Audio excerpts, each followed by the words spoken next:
Bonjour à tous et bienvenue dans notre émission Zoom Invest Stratégie d'investissement du mois de décembre 2018.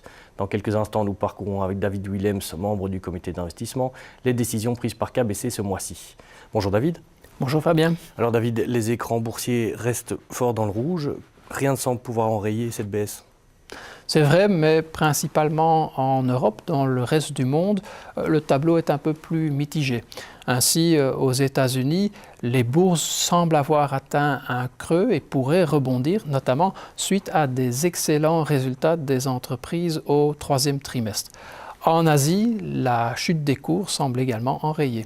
Qu'est-ce qui explique au niveau européen que les marchés sont si difficiles ? Je pense qu'il y a plusieurs raisons à cela, principalement liées à l'incertitude, notamment dans le dossier du déficit budgétaire en Italie, mais également au niveau de la problématique du Brexit. Dans ce dernier cas, le feuilleton semble quand même tout doucement tourner au dramatique. Et dans ce contexte, il n'est pas surprenant que la confiance des entrepreneurs soit quelque peu ébranlée. D'autre part, on a également eu une déception économique en Europe au troisième trimestre et ainsi la zone euro semble quand même rater le train de la bonne croissance économique au niveau mondial. Il n'y a que des mauvaises nouvelles alors ? Non, pas vraiment. D'ailleurs, quand on regarde un peu plus en détail, on voit que les faiblesses sont principalement situées en Italie et en Allemagne. En ce qui concerne l'Italie, on sait que ce n'est rien de nouveau et qu'il faudra des réformes structurelles pour garantir une croissance économique durable. En ce qui concerne l'Allemagne, la faiblesse était principalement située dans le secteur de l'automobile. La Commission européenne a imposé des nouvelles normes d'émissions ou de pollution qui ont temporairement perturbé la production automobile. Les éléments en présence pointent quand même vers une amélioration de la croissance dans les mois à venir. N'oublions pas non plus que les bénéfices au troisième trimestre en Europe étaient également solides. Ainsi, la croissance de la rentabilité a atteint 10% en zone euro, ce qui était mieux que ce qui était attendu et supérieur également par rapport aux résultats du deuxième trimestre. On continue donc à miser sur les actions. Tout à fait, pas pleinement, mais nous sommes investis au-dessus de la norme en actions et nous envisageons d'augmenter cette exposition si l'amélioration de la croissance économique en zone euro est confirmée et s'il y a une embellie au niveau des dossiers italiens ou Brexit. C'est ce que vous prévoyez ?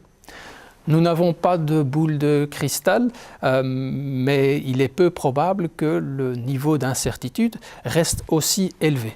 En effet, le gouvernement à Rome sait qu'il ne peut vaincre des marchés financiers ni de la Commission européenne. Quant à l'Europe, elle sait qu'elle n'a rien à gagner dans une détérioration de la situation. Chacune des parties risque donc de camper sur ses positions. Au niveau du Brexit, le temps presse et il est impensable que l'avenir économique de tout un continent soit mis en jeu. Donc il est plus que temps que les politiciens britanniques en prennent conscience et agissent.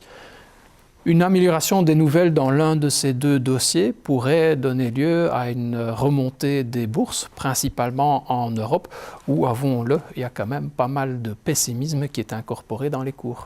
On favorise donc les actions en zone euro ? Oui, tout à fait.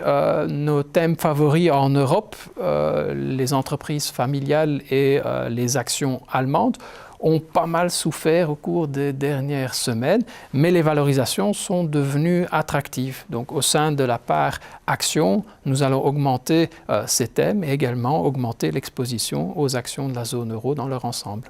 Cela modifie nos stratégies d'investissement ? Au sein de la part obligataire, nous poursuivons les réajustements avec une réduction du risque.